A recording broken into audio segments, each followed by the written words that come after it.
I'm Max Keiser. This is the Keiser Report. We're in the oldest city in America, right here in Pensacola, America, and we're taking this contraption from here all the way to San Francisco. We're going to not stop all along the way. Right, Stacy?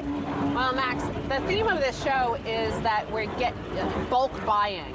So we were down here in Pensacola, we needed a studio, and the cheapest way to do that was to unite with all of these people here to get the cheapest studio available, that they were contributing to the cost of the studio here in Pensacola, What Florida. about the beer? I mean, if you add in the cost of beer, I think we might be losing money on this. So we've got all these folks, they're pedaling away. We're heading down the old historic area of Pensacola, Florida. They just recently found a ship right nearby, which proves this is the oldest city in America. And we're going to do this Keiser Report in the following. Now, what do you got in the first headline there? Well, you see, that was the clever introduction of using this group of people to pull us across town in a hopefully not annoying way. And the headline is, we are about the largest purchaser of pharmaceuticals anywhere in the world, and yet we can't negotiate the price. So Trump was asking, like, if we're a nation of 300 million people, why is it that we're not willing or able, or I think we're able because other nations can do it. So if other nations can do it, surely we're able to. But why is it that we choose, apparently, not to? We've been saying that for a long time, that in the case of pharmaceutical, healthcare, transportation, education, it doesn't make any sense to have individual components competing with each other, driving up costs and make it unaffordable for these basic needs. It makes more sense to do group discounts, and healthcare being a primary example of that. Trump very accurately has mentioned that in a tweet. Hopefully going forward, he'll make good on that promise. Not great if you're a shareholder in one of these companies, I don't think, but probably great if you are a consumer of healthcare in America. This is one of the things that could be good. It should have been something that was part of the plan for, say, Obamacare. It should have been part of the policy of that. So Medicare, for example, with the, which is for the old age pensioners, elderly here in the United States, even though they're the biggest consumer in the United States of pharmaceuticals, they're not allowed to negotiate prices. So with that, I want to talk about negotiating prices. Sometimes if you're an individual acting in a large market, sometimes you have you have to pay more and more, and that's what we're seeing in the U.S. Treasury bond market. The bond market, of course, is one of the biggest in the world, and that is our peddlers here at the discount ran out. More beer! More beer! Fill up the cups with more beer! The beer power! The discount ran out. They're no longer contributing to this. We should introduce who these people are. Gifney Nagel, where are you?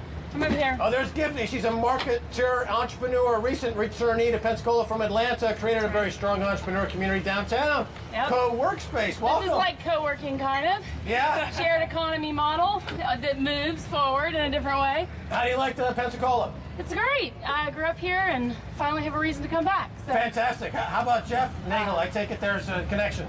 There is a connection. You're a distillery owner with Gifney in the startup phase. Yeah, it's going to be right around the corner, right up here, about 3 blocks that way. So what are you going to be distilling? We're going to start with rum and really concentrate on rum, but then we'll also go whiskey at some point as well. So. Oh, excellent. Okay, how about Amanda Klontz? Am I saying that correctly? Yes. Hi, Amanda. Well, I just got married to now to Everhart. Okay, says here that you're a community activist and you work at Exxon. You started a program to give people with food vouchers access to farmers market produce. Yes.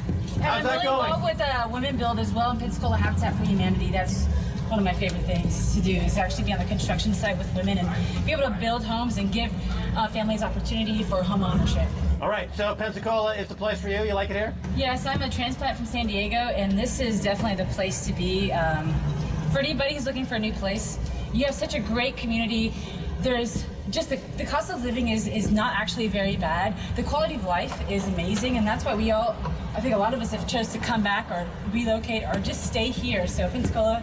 All right, how about Father Nathan Monk, activist? Is he here? Right here. All right, Father. Activist, author, former priest, runs a homeless shelter, writes about issues of social justice in religion, theology, and philosophy, and you're building a tiny house.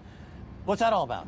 Well, we began the Tiny House Project as an initiative to show that tiny houses have been used mainly for the chronic male population. But the need to create more... Wait. Chronic male population? Chronic male population is men who have been homeless for a year or more. Okay. So for families, we looked at creating a new model of home that would create a completely sustainable house. It runs 100% on solar, creates its own water, composting toilet, all of these areas, so that essentially once you build the model, it's done. So it sounds like Buckminster Fuller. Are you familiar with his work? Mm-hmm. Scientist, he's done a lot of work over the past looking at things and how to build sustainable communities and all these types of things. Is that finally catching on to a point where it's becoming accepted and maybe appeal on a mass scale? Absolutely. And it's been successful.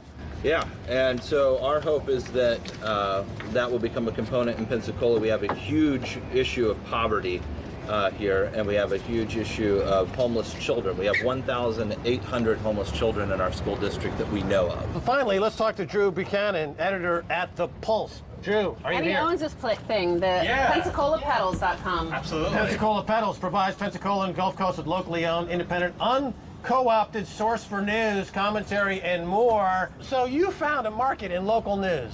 In other words, that was unserviced. Over the past few years, all the big media companies in America have conglomerated into 5 or 6 giants, and then they pipe in national news, like USA Today is read all over America. That's actually a great interview to do in an upcoming episode. I think you should talk to him about that, because this is a big story. Alt media is a big story. But in this episode here, while we're talking about this group discounts and all of that sort of stuff, I'd like to talk about some of these headlines and ask everybody what they think. All right, hit it. Foreigners are dumping U.S. Treasuries as never before. All kinds of things are now happening in the world of bonds that haven't happened before. For example, authorities in China today halted trading for the first time ever in futures contracts of government bonds after prices had swooned, with the 10-year yield hitting 3.4%. Trading didn't resume until after the People's Bank of China injected $22 billion into the short-term money market. So what does this turmoil have to do with U.S. Treasuries? Well, China has been dumping them in order to stave off problems in their own house.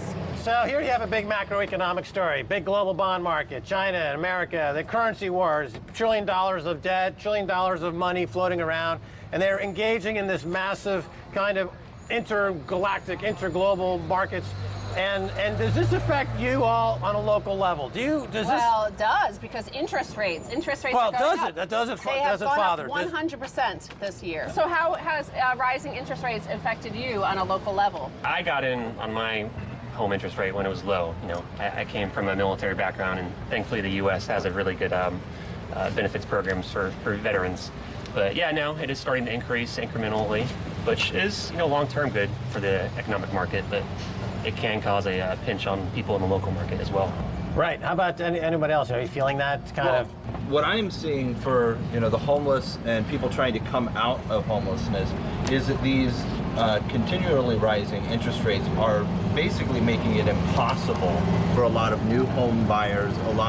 These rising interest rates are causing also rental units to go up to the point where a few years ago we could find a rental unit for a family for $500-600. Now, if you can find one for $850, $950, $950 per month. Yeah. And that's really your lowest end that you're looking at if you're talking about an actual like 3-bedroom house for a family. And so as these interest rates continue to go up, the homeowners that are renting out these properties are going to make that up.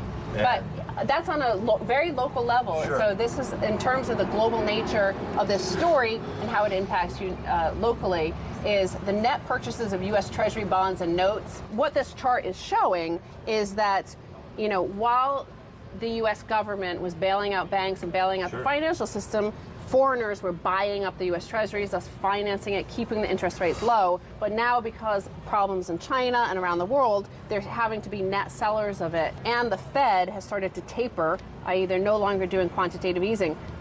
So you introduce a new president who vows to do this huge infrastructure spend, and will he be able to do that? Because how is he going to finance it? Because nobody's buying treasuries now, they're selling treasuries. Interest rates as a result of all those sellers, because for every seller there's a buyer, they've almost doubled. They've gone up almost 100% in the past few months. So in other words, you got the global macro situations impacting everyone on a local basis. And so where's your funding come from mostly? Pretty much any funding for any nonprofit comes from either private donations or grants.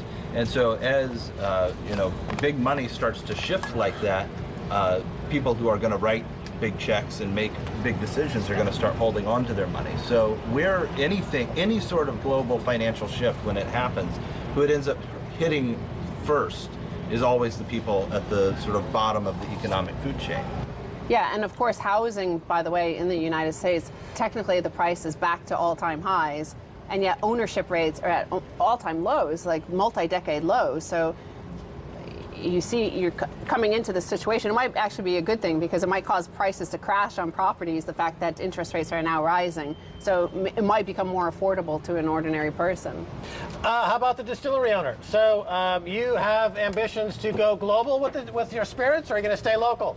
It'll probably stay local to begin, and with maybe statewide aspirations, regionally as well. I mean, Asian markets are very hot, certainly for whiskey and things like that. Rum, sort of question mark at this point, lots of competition from the Caribbean and things. But for me, you know, back to the other question about demands for funds and the price of funds, I'm in fundraising right now. So I've got bank financing as option one, most of whom offer 5-year balloons and things like that. So interest rates going up obviously is a scary proposition for me. And then competition from investors. You know, I'm planning to finance with zero coupon bonds, or zero coupon financing. So competition now that banks and savings accounts and CDs offer slightly higher interest rates, they're going to be looking harder at me and wanting a better offer from me as far as you know, what I bring to the table for a return for them. So huge impact for me. So in the UK, for example, you have equity crowdfunding where, for example, coffee chains are offering bonds that pay a dividend in cash and free drinks and things like that. Is that the kind of creative financing that might make its way here or that you're looking at? That's interesting. Actually, I haven't really looked into a lot of that, but I mean, absolutely, why not? I think people want innovation and financing. Well, that sounds like another guest for an upcoming episode. This is like a gig economy. Not only are we getting discounts on this studio here by getting these guys to gig volunteer, but they're gigging for future upcoming episodes as a guest. Yeah, we're digging for guest gold here in Pensacola. Stay tuned for the second half. We'll be talking to Dr. Paul Craig Roberts, so don't go away.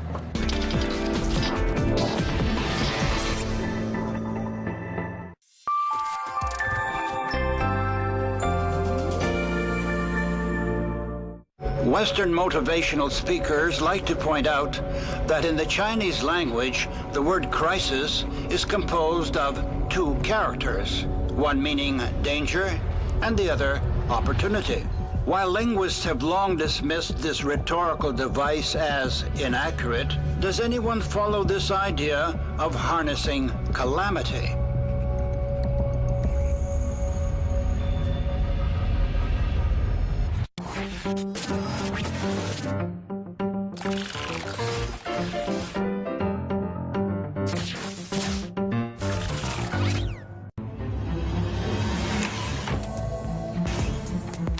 I'm Tom Harpin, and I'll give you what the mainstream media can't, the big picture. We'll go deeper, investigate, and debate, all so you can get the big picture. We face double standards. They want us to follow EU rules and decisions when it comes to our country's debt, but in dealing with the migrant crisis, other countries think it's okay for them to ignore the decisions made by the EU.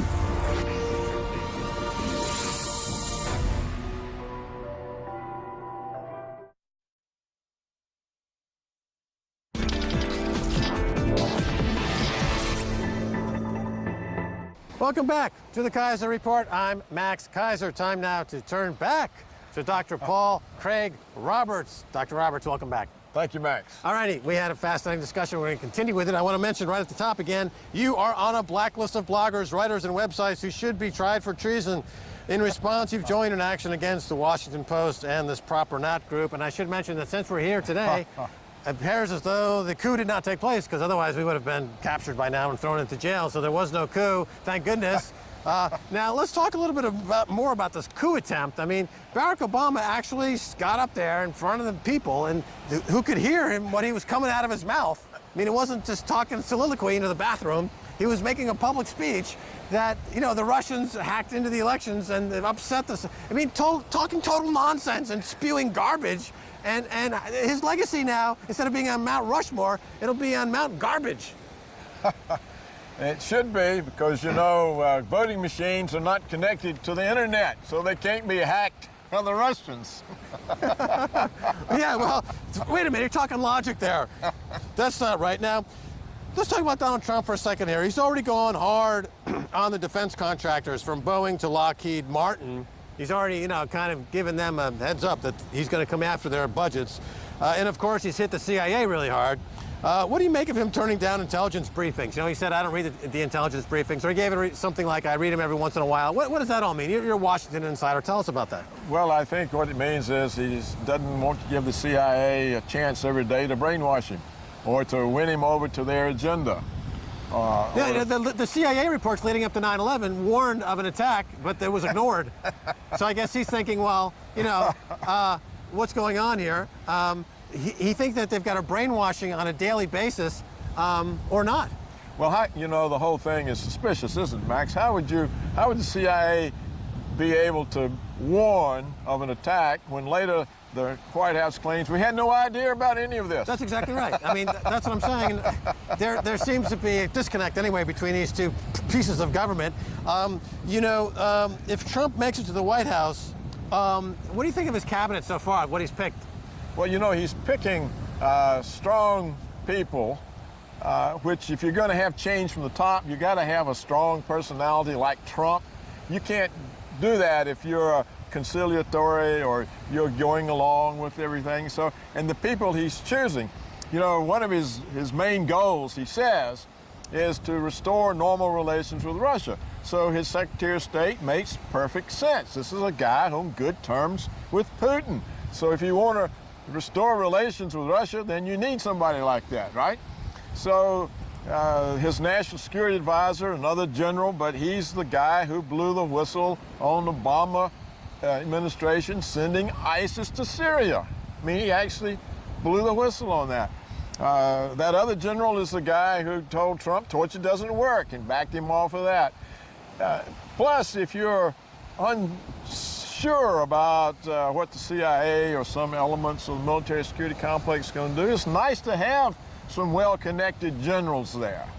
So let's talk about Rex Tillerson for a second. You know, CEO of Exxon, now he's going to be over there at Secretary of State. Now, what's interesting is that, you know, you would know better than I would because you're going to go back into the Washington history a bit, but during the second oil embargo, laws were changed and that you could not sue foreign governments in relation to the oil and the oil pricing and the oil gouging. The full story, we can fill in the details, but as a result, a company like Exxon, unable to go through the courts to go after what they think are injustices, they end up developing their own internal security apparatus, their own internal mechanisms. In other words, he's already overrunning a bit of a, what's the phrase I'm looking for? The State Department, a mini State Department within Exxon right now. Isn't that kind of true? That probably is true, yes, which would be another good reason to have him as Secretary of State. You know, when you pick somebody from outside the system, it's harder for the oligarchs to get hooks into them, particularly a man like that, because he's not prone to be kowtowing to anybody. And so I would say on the whole that Trump is trying to get people who are not only willing to back him up, but capable of standing up to people and doing that. So I think if you can't judge any of his appointees on the basis of their past associations. You got to judge them on the basis of whether or not Trump is really serious. And if he is, he's got to have this type of people. It's like he's gathered up a posse. That's like right. He went into the town and said, I need a posse. We're going to go after these trade, you know, inflictors. Yeah. And he got the baddest hombres, as he calls them, of the bunch. Now, if under the right leadership, they can be doing. Now, the Goldman Sachs picks, of course, you know, we've been railing against Goldman Sachs for years. They're the deepest crooks in the swamp. He's got 2 or 3 of them in his cabinet now. You know, let me ask you a question. You are quite familiar with the world of banking and finance. Wouldn't he just go to these guys and say, look, we've got $20 trillion in debt. Show me how to cut the debt by $10 trillion, and I'll give you a 1% fee. That's a $100 billion fee, right? Right? Am I right? I mean, who wouldn't take that deal? You know, this Treasury Secretary left Goldman Sachs, what, 14 years ago? Yeah. He's been making movies. He had his own investment firm. We know a lot of people who work for Goldman Sachs who really dislike Goldman Sachs and are after them. Nomi Prinz is always after them. Pam Martins. So we can't, these are not people to judge by their past associations. We got to give Trump 6 months, assuming the CIA gives him 6 months, and see what happens. Look, when the government wants to stop hackers, they hire hackers. Right. And if Trump wants to snuff out the bad bankers, he's going to have to hire bankers. He's got to have somebody that knows about it. Right. You can't just... Okay. Now, he said recently, Donald Trump, that we're about the largest purchaser of pharmaceuticals anywhere in the world, and yet we can't negotiate the price? Okay, so what's wrong with U.S. patients having their government negotiate prices for them the same way the government negotiates trade deals for corporations? Yeah, nothing. And the people are glad to hear this. You know, it's this type of talk is why he got elected. Because he's the first one who says, I'm here for you. We're going after these guys. We're going to get them. They haven't heard anybody say that in my lifetime. No. So it's easy to see why Flyover America elected him. Now, a lot of people say, well, he's not serious. Well, if he's not serious, why is there such a concerted effort to keep him out of the presidency? I mean, they tried to destroy his... the Republican nomination campaign. That was all over him. They were all over him in the presidential election. They're all over him before he's inaugurated. There has to be a reason for that. So they do see him as a threat. And I think the ordinary people see that their enemy sees Trump as a threat. So they're behind him. The enemy of my enemy is my friend. It's my friend. All right, so your thoughts on Trump's plans for a 35% tax on corporations that outsource jobs. I mean, this has been your bugaboo ever since we've talked, going back years. The whole outsourcing of jobs is what has gutted America and killed America. Your thoughts on this plan? Yeah. Well, you see, he's aware of it, and he's trying to deal with it. I think the best way to deal with that would be to tax the corporations based on the geographical location where they add value to their product. If they add value in the United States, they should have a low tax rate. If they add value in China or Indonesia or somewhere, they should have a high tax rate. And that tax rate difference can offset the labor cost differential that takes them offshore. So he's obviously on the right track. Whether 35% is the right number for taxing or not taxing. Right, so you're saying basically eliminate the labor cost arbitrage. Eliminate it with tax on with profits. Tax. So it's profits. A company like Apple, therefore, to source their labor in China or America, it's a net same cost because of the tax differential that will be imposed on them if they go offshore. That's exactly the only way you can do it. And you think that'll work? Well, you know, who knows? But we got to try it. We got to do something because the real median family income's not growing. The savings are being drawn down. Real living standards are falling. It's a process of becoming a third world country. The United States is in the process of becoming a third world country. And so to do something about that is crucial. What about his infrastructure plan? Well, the infrastructure here is rotten, and they haven't done anything with it for years. They've been focused. Look, Max, we've been fighting pointless wars for 15 years. Trillions of dollars squandered. For what purpose? Nobody knows. We don't even know what these wars were about. Right. So they were about U.S. hegemony. It was a neoconservative ideology. And, but they don't ever tell the people that. There's a terrorist, or there's this, or it's just the packet of lies. All right, let's talk about the markets for a second, because since Trump election, you've got more than $1 trillion added to market capitalization. It's been the biggest rally probably in the history of the markets. The only comparable rally was the rally under Herbert Hoover, and then shortly thereafter came the crash and the depression. Are these markets ahead of themselves, or are they? What are we missing, or what am I missing? What's going on? I don't know. I think they're ahead of themselves. In fact, I think the market was already ahead of itself before the almost 2,000 point rise. Right, but because you have these incredible price earnings multiples, historically very high. But if those earnings on that ratio are going to double because of the tax breaks and everything else, then the PE ratio is normal, and you're back at a normal state. But let me ask you this. I mean, you've got two markets that are wildly divergent at the moment. Stock market's going higher, bond market's hitting, going down. It's saying something different. Can those two continue to go in those directions? Can the bond market go down, continue to go down, that is to say interest rates continue to go up, along with the stock market going up? Can those two things coexist? Well, you know, historically, they don't really coexist. My view, Max, is that in the 21st century, the Fed has been manipulating the hell out of the markets. They fix the bond price. They lend to the big banks for practically zero. The banks go buy dividend stocks. They're playing arbitrage.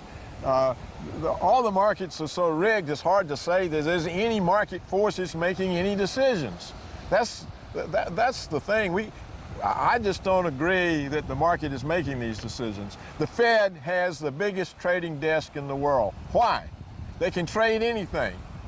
They're not supposed to be doing that. They're supposed to be buying and selling bonds. Were you in Washington during the crash of '87? Yes. Okay, so then you started the plunge protection team the day after. That's Reagan, Greenspan, and Robert Rubin. And it metastasized. It's now become bigger than the market itself. Is that a fair characterization? And is that when we saw the end of free markets? Probably. Because what was your role in all that, Dr. Paul Craig Roberts? I wasn't. You have your fingerprints all over that evil doing. You're an evildoer. I wasn't in the Treasury then. I had done my job and was doing something else for Reagan. But I think on the whole, Reagan didn't know what was going on. They just come and say, we got to do this, we got to do that, and nobody's there to tell them that you don't have to do it. So, but I think on the whole, the Fed has built this massive trading desk. They must be using it. Right. So, to what extent, I mean, we hear that 85% of trading on the markets is done algorithmically. No one's actually pulling the trigger. It's just all auto. Is that a fair number? Is that what's going on? Yes. And they read fake news. They give us fake prices. There's an old saying on Wall Street, and I'll wrap it up here, that price precedes news, right? Right. You see prices move and then the news, right? Right, exactly. So what about fake prices precede fake news? That's exactly it. Most of the examples they give of why something happened don't make any sense. Okay, fair enough. Dr. Paul Craig Roberts, thanks for being on the Keiser Report. A great pleasure, Max. That's going to do it for this edition of the Keiser Report. With me, Max Keiser, and Stacey Herbert. I'd like to thank our special guest, Dr. Paul Craig Roberts. You can reach us on Twitter at Keiser Report. Until next time, bye, y'all.